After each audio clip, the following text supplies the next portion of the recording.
Hello, how are you? My name is Jennifer Dianda.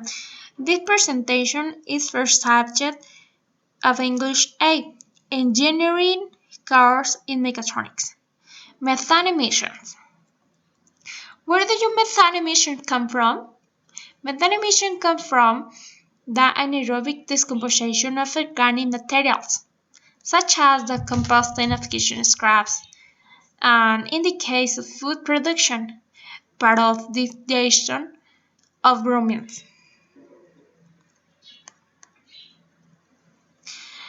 As you can see from the illustration, it's critical to understand that methane emitted from livestock is part of the natural biogenic carbon cycle, whereas fossil fuels are not. Fossil fuels come from old carbon that has been locked underground for millions of years, and when extracted, add new carbon to the atmosphere, lasting for thousands of years. In the case of livestock, they are transforming exciting carbon in the form of grass and other fibrous materials into methane as part of their digesting process.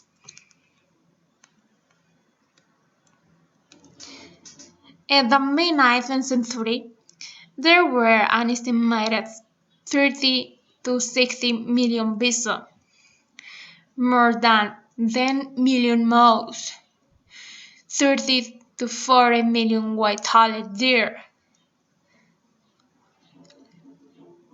then and 30 million mule deer, and 35 million pornograph and roaming caribou.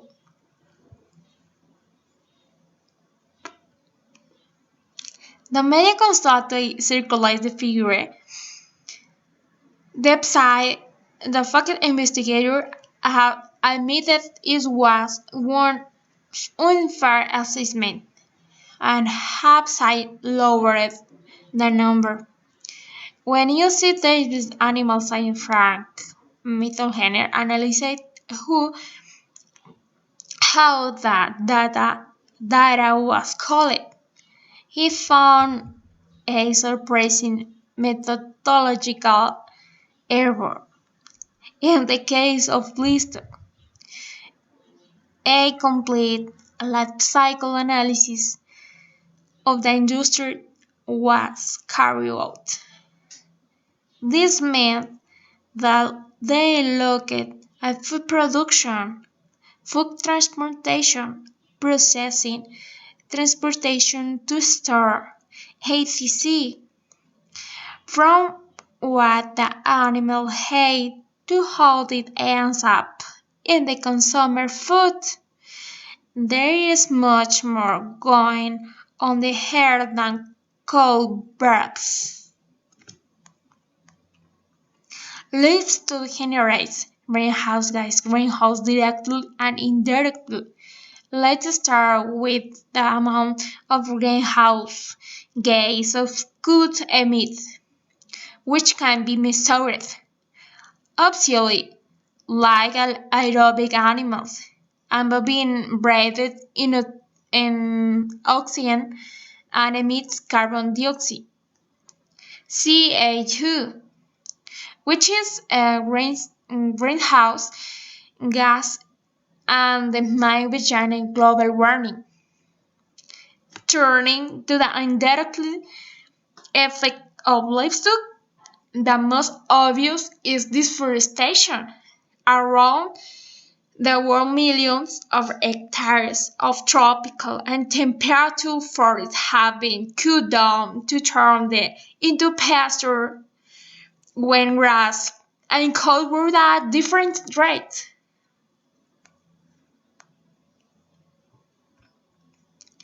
Cattle are also too much more efficient in producing meat and milk than other countries.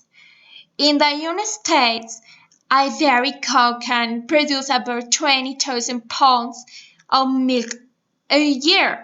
In Mexico, you will need 5 cows need 5 cows to produce that much, and in India you need 20 cows. The rock good practice. Mm, so the example from this farm illustrates that new carbon reduction and even sequestration is possible, and healthy soil is the key. In fact, you will need to have one day grass feed burger to offset the emission credit. By eating a vegan burger or an impossible burger is where are sincerely interested in reducing our GHG emission. The solution is not eliminate the animals from your food system. Cattle just need better management. In conclusion, it's not the cow, it's the cars. Thank you.